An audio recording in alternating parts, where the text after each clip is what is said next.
Hey friends, welcome back to the channel for another mandolin lesson. My name's David if you're new here, and in this video I'm excited to be showing you a really wacky old-time fiddle tune that's recently made its way into the bluegrass jam scene thanks to great recordings from the Nashville Bluegrass Band, from Adam Steffi, and a number of others. It goes like this.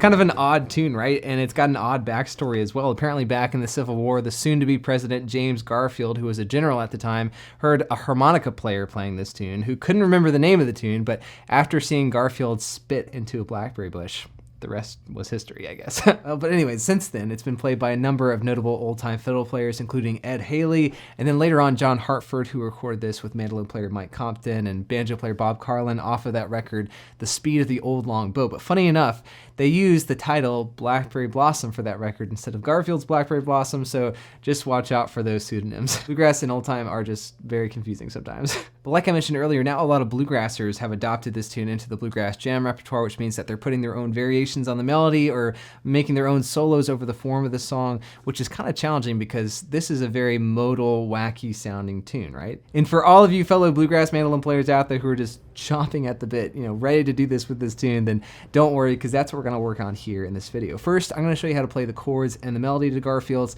and then towards the end of making up your own variations and having ideas for solos, we're going to take a step in that direction by learning an octave variation of the melody, just to show you the possibilities with this tune, and so you can start mixing and matching these different octaves together to create some new ideas. So let's just get to it. Whenever you're ready, grab your mandolin, and we'll start off by learning the chords to this tune. And the chords aren't too bad, really. We just have three that we're going to use for this tune. We have our G major chord, we have an F major chord, and we have a D major chord. And if you are playing this tune in a bluegrass setting, of course, the chop chords are a great thing to know as well. Check this out. And for this F shape, I like to use the same shape that we looked at earlier because it's very related to the chop, right? It's almost like you're moving down your G chop chord 2 frets, but we do have the open A string to worry about. So I would just say use your pinky to mute that A string when you're trying to chop. And lastly, your D chop chord. And now onto the chord progression, right? Our A section has quite a lot of movement between the G chord and the F chord. It kind of reminds me of that Wheelhouse tune from Bill Monroe, if you're familiar with that one. So we just have this little repeating chord progression from G to F, back to G. Then we do the same thing, G, F, G. One more time. And now we stay on the G, quick D, back to G. That whole A section repeats, and then we move on to the B section, which is actually really easy, right? The B has 7 wide open measures of G here before playing another quick D back to the G. So I'll let you practice that on your own. But before moving on to learning the melody here, let's pause for a second and talk about the key or the mode that we're in for this tune. And it's a bit of a dense topic for this tune, right? Because it sounds so wacky, but we won't be getting too much into the weeds with this video lesson here. For now, let's just say that we're in some type of G major key, which makes sense because we have the G major key signature in our staff. And we also start and end each section with a G major chord, which is a really good sign that we're in some type of G major key. So start off by reviewing that G major scale with me.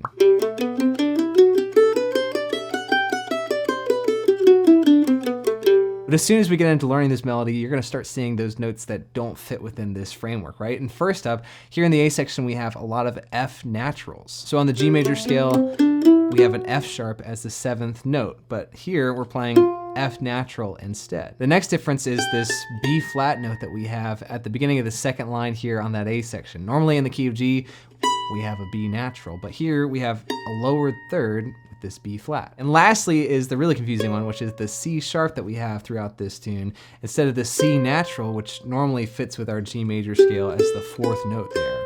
And then to make things even more challenging here, sometimes we're switching back and forth between those three altered notes that we mentioned, F natural, B flat, and C sharp, and the diatonic constituents of those notes, which would be, F sharp, B natural, and C natural. So we're going back and forth throughout the tune. Be on the lookout, make sure you're playing the right note at the right time as we work on this one together. But now on to learning this melody, right? And I think one of the best ways to learn these tunes is just listening to them a lot. So let's take that opportunity to listen down to this tune one more time.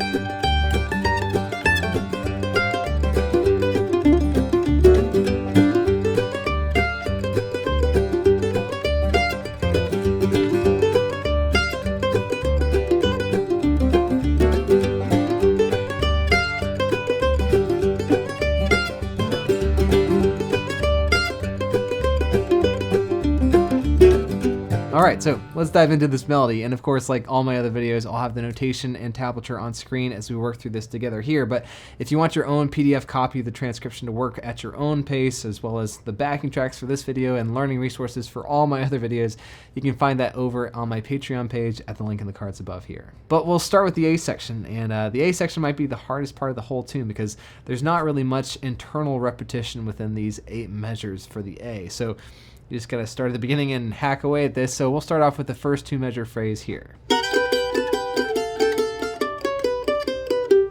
So we're starting off with this really quick chromatic grace note slide on a double stop here on your 1st fret of your A string and 2nd fret of your E string, sliding into this G major double stop on the 2 and 3 of your A and E.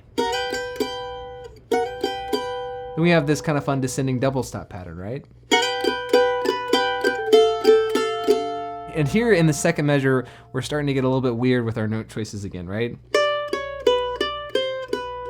Here we start off with a C sharp, and then later on in the measure, we play a C natural. I think that's kind of an old-timey fiddle sound, right? Sometimes there's a little bit of ambiguity about what note or what pitch the middle finger is actually playing. So try these 2 measures together with me.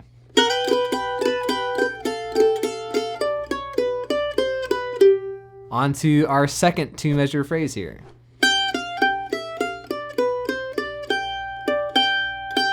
So we're playing another F natural here on the 1st fret of your E string again. And here in the 4th measure of this line, we're also playing this 8th quarter 8th rhythm, which I think the best way to play that with the right hand is down, up, down. Try that out, and when you're ready, let's do this phrase together too.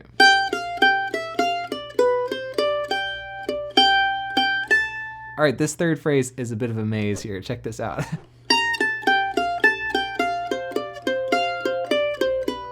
Let's break that into 4 note chunks, right? Here's the first 4 notes. Just descending from the B flat on your pinky, the 6th fret on the E string, all the way down to the 1st fret on your index finger. Next 4 notes. Not too bad, right? Let's try the next 4. And then the last 4 here. That's kind of a nice way to learn a difficult passage, right? Just break it up into some nice chunks, and then when you're ready, stitch them together. And then the last 2 measures, which some people call the turnaround phrase, goes like this. A couple things to watch out for here. We're doing a hammer-on triplet from the open D string to your F natural on the 3rd fret of the D, back down to your open D. Just playing a downstroke for the first 2 notes, playing the last note of the triplet on an upstroke. And here on the last measure, we're doing another one of those chromatic double stop slides like we did at the beginning of the tune, but now we're doing it a little bit slower, and we're also using an upstroke to play the slide, which is a little bit more challenging, right? So we're sliding from the 4 and 3 on the D and G up to the 5 and 4. Just like that. Let's give this phrase a shot together too. And of course, you can play that bit at the end of this first ending to take you back to the top of the A section for the repeat. But let's see if we can first play through this A section once together with that backing track. 1, 2, 3, 4.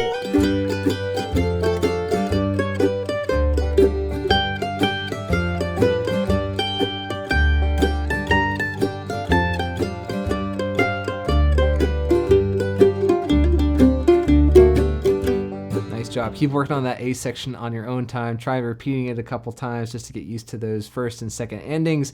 And when you're ready, let's now tackle this B section, starting with those first two measures of the B.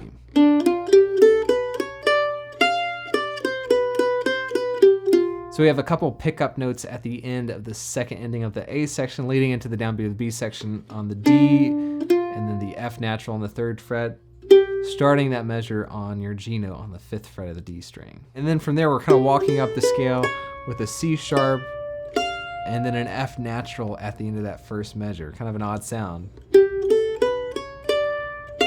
And then we're back to C naturals for the next measure. All together, it sounds like this.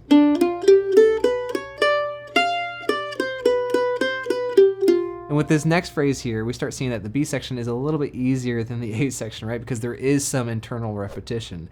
This second phrase in the B section is very similar to the first, just with a slightly different ending. So this starts off the same as the beginning, right? And then here we have an extra note on your C natural in the 3rd fret of the A, and then this last measure is a bit different.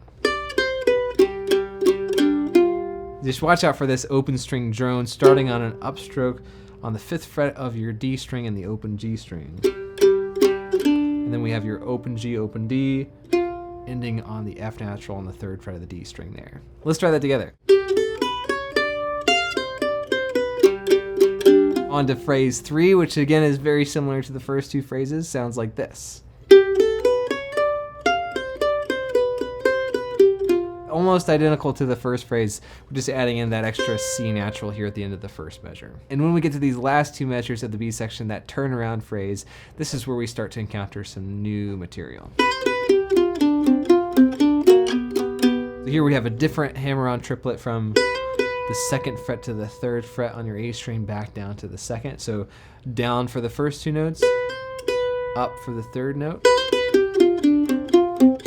And then we also have another one of these upstroke slides using the double stops like we had in the A section. All right, cool deal. That's the B section, right? Let's see if we can play through all 4 of those phrases stitched together with that backing track.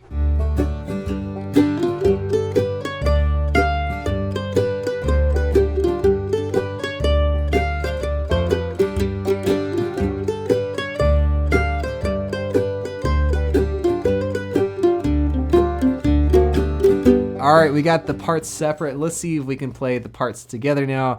We'll go through the whole form with that backing track just as a little jam opportunity here. Both A sections, both B sections. Let's give it a shot, see what happens. 1, 2, 3, 4.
All right, well, you've got the building blocks of this tune in place, but let's take that next step, like we mentioned earlier, by learning the octave variation for this melody, and then I'll show you a couple things that we can do with this. But first, let's take a listen down to this octave variation together and see what it sounds like.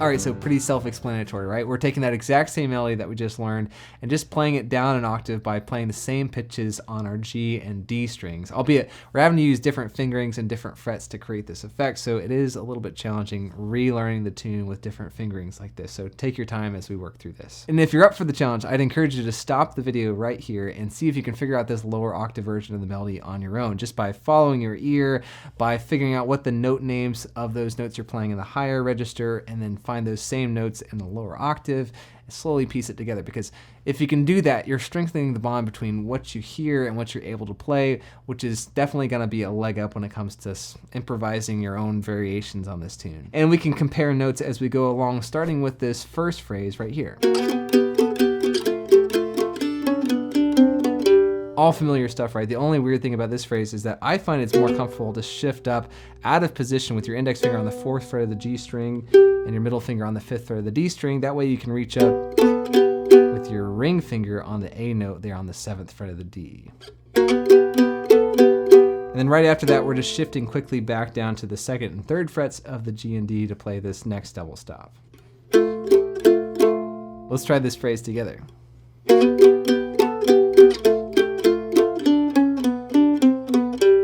On to the next two measures.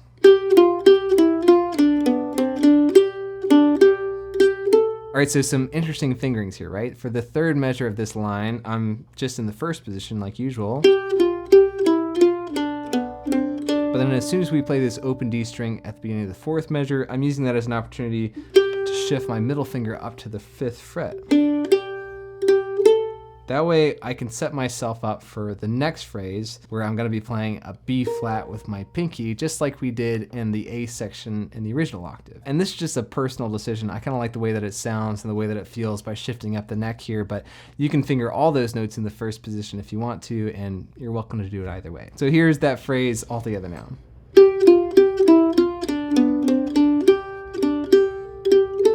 And the third phrase where we're kind of playing up the neck here, check this out.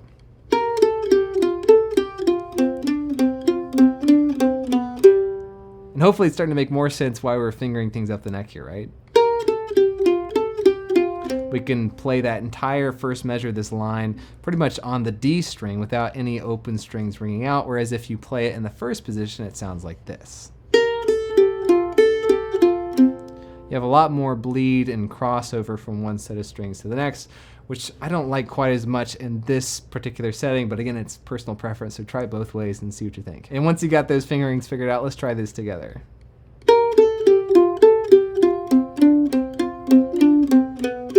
And here the turnaround phrase for the A section is where things get a little bit different on this octave variation because we've run out of real estate, right? We can't play anything lower than our open G string, and all these notes would be below that. So instead what we're gonna do is just hop up back to the original octave and play this phrase like we played it earlier. So not technically a variation, but it still serves a purpose in context with the lower octave for the rest of this section. So whenever you're ready, let's see if we can stitch all those different octave phrases together and play through this A section once with that backing track and transcription on screen. 1, 2, 3, 4.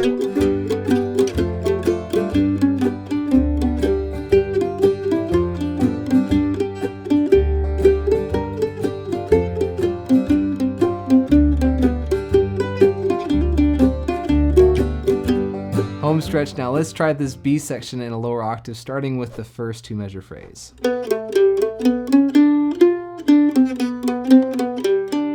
Not too bad, just a couple changes. Instead of walking up to the G note like we did in the original octave, we're again running out of real estate, so let's see if we can walk down to the note instead. Also, at the end of this phrase, we're adding in an extra open D string just to kind of fill out this space in this register too.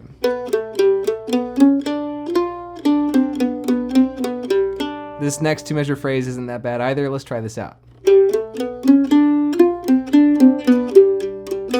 We don't have the luxury of another open string to use as a drone, so we'll just play the open G string here at the end of this phrase. Next two measures very similar to the first two measures of this section, so try this out with me. And just like we did in the A section, we're gonna pop up to the higher octave for the turnaround phrase here, so you already know this as well. All right, now we're gonna mash those 4 phrases together for this B section. Let's try it once through together.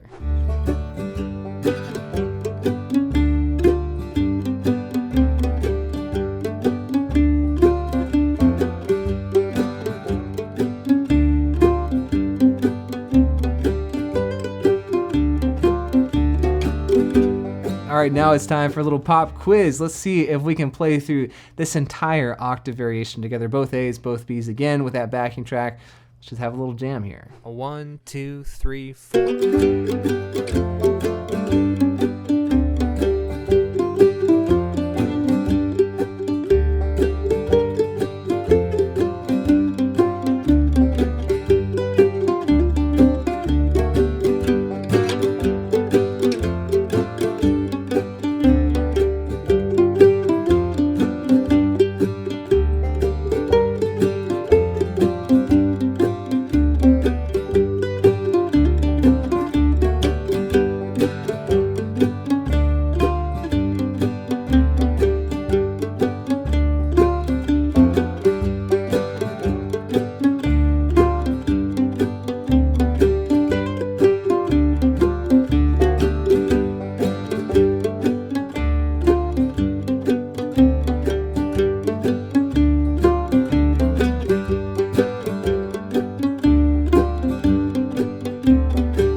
All right, at this point in the video, you might be asking yourself, I know the chords, I know the melody, I know this octave variation, now what? And that's a valid question, right?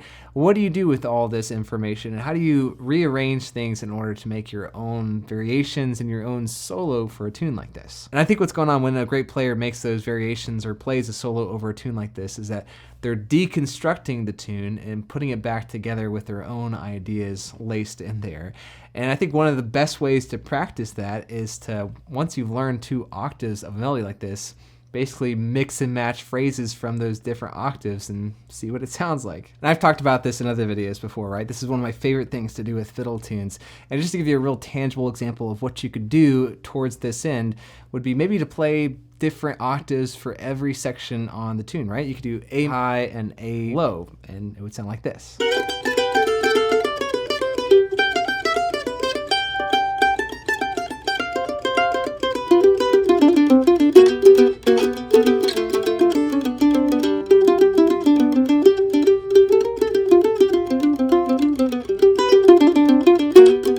The exact same thing for the B section, or you could combine the octaves in different phrase lengths, right? It doesn't have to be 8 measures high, 8 measures low.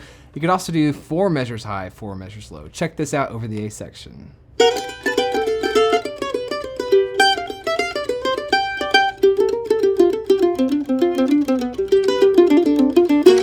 Could you do 2 measures even?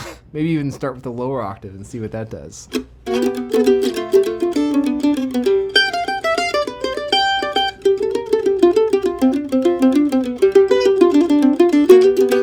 It's starting to get a little bit contrived here. I don't think I'd actually play it like that in any real musical setting, but if you can actually do this, if you can break a tune up into small atomic-sized pieces and rearrange it however you want to, then there's no limit to what you can do with your own ideas as well. This is all kind of prepping you and leading you to another next step that you could take with this tune, which would be to learn a solo for Garfield's Blackberry Blossom. And speaking of which, I've got a follow-up video that should be up here on screen shortly where I'll show you how to do just that. In this next video coming up, I'll show you some solo ideas that I worked out for this same tune for a Mandolin Mondays arrangement a long time ago. I'll break down some vocabulary, some things that were going through my head, so hopefully you can come up with your own ideas for this tune as well. So check it out if you want to. Check out some of the other playlists and the videos here on the channel. Thanks for hitting that like and that subscribe button. Join us over on Patreon at the link in the description below, and I'll look forward to seeing you in the next video real soon.